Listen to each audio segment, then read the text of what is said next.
a witness is a proof producer. Because your word is not interested in what you say. They want to see the realm you came from. Because anybody can talk. Talk is cheap. In Acts chapter 1 from verse 1, when Dr. Luke was writing to Theophilus, he made a statement very remarkable. I write unto you concerning the former treatise, O excellent Theophilus, of all that Jesus both began to do and to teach. It didn't say Jesus began to teach. It said Jesus began to do. So the world wants to see. When you say God is alive, they say, where is he? If you don't have the ability to demonstrate God, no matter how intelligent your message is, it can affect a generation. And so when Paul came into Corinth, in 1 Corinthians chapter 2 from verse 1, he said, I, beloved, when I came unto you, even though I'm an orator, Paul went to a city, he spoke. They said, the gods are among us. What kind of utterance is this? He said, even though I'm an orator, I didn't come to you with excellency of speech, declaring unto you the counsel of God.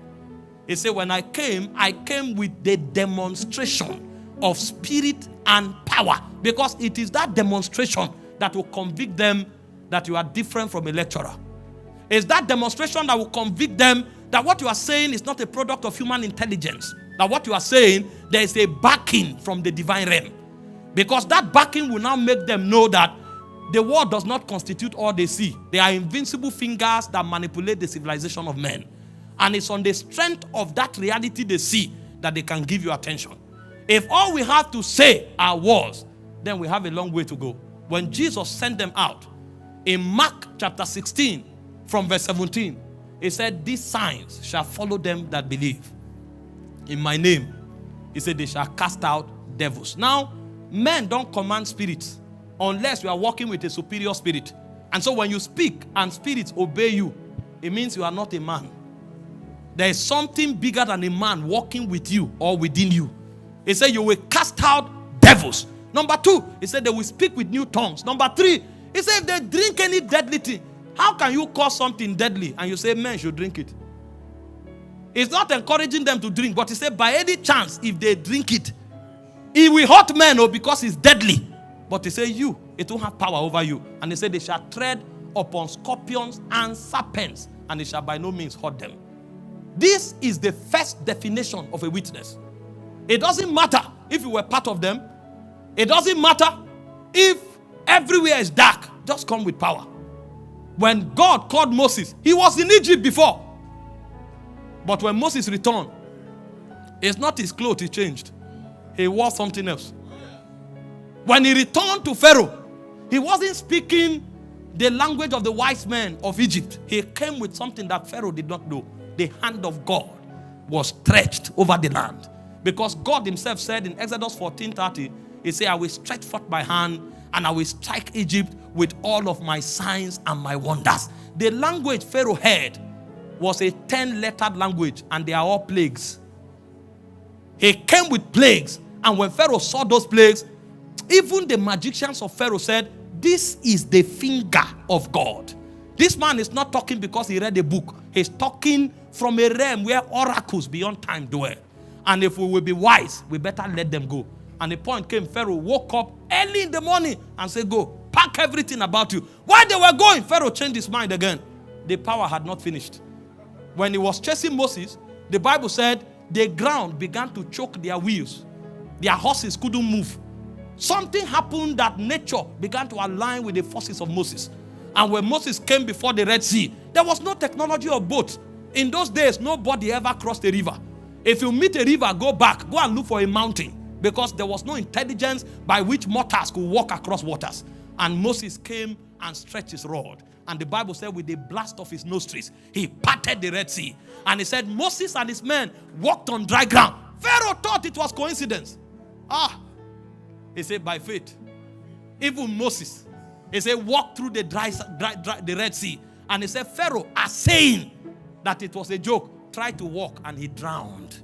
He drowned. That became a memorial. And so everywhere Israel went to, there was a tale that these men, any city they enter, they lick the people up because their God is in their midst. A point came that nations began to tremble. When they say Israel is coming, they begin to pack well.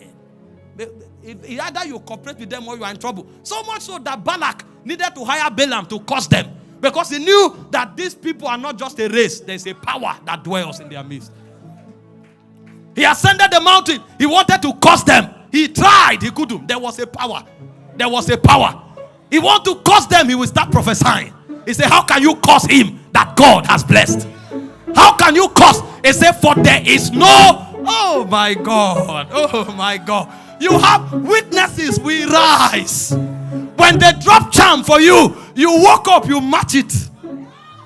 And then the person who dropped it, they told him after 48 hours he will die. On the third day, you are whistling out of your house. He will kneel down and say, I want to serve your God. He said, there's no enchantment against Jacob. There's no divination against Israel.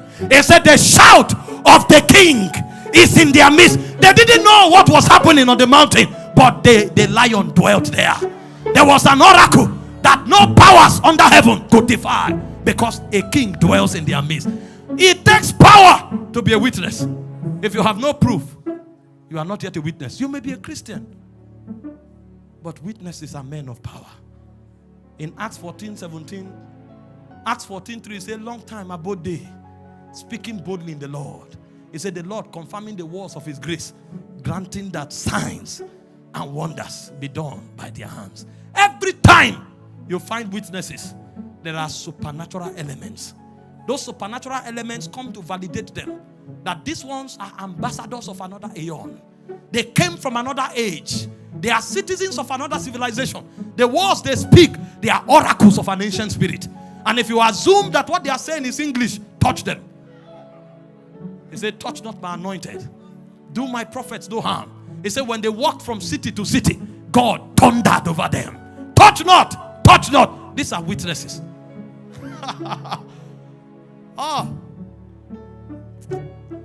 my heart is burdened, because I want to see the powers of the ancients. What happened to us that no man can speak again and the son will obey? What happened? What happened? How did Moses part the Red Sea? What happened? What happened? That a man can walk into the strongest civilization of his time. You don't dare Pharaoh. Pharaoh was called a god. He's a sun god. You don't appear before Pharaoh. You are in trouble. But a man came with his staff and said, let my people go, that they may serve me. And one man can destroy a whole civilization. There was an economic system. There was a military system. The architectures of human intelligence were there. But he came with a power that had no regard for human protocol. What happened to us? No wonder David cried. He said, I want to see your glory as I saw it in the tabernacle. There's something we must hunger for. It's the power of the ages to come. We are naked without power. We didn't come here to talk. We came here to show a dying world that there's a God called Alpha Omega. He was, he is, and he is to come. We came here to tell the world that we don't depend on the government formed by men. Rather, he said the government shall be upon his shoulder. We came here to announce to a world that there is something that is eternal that we carry on our shoulders. Because when we cry, spirits move. Ha! Hey, ha! Ha, ha, ha.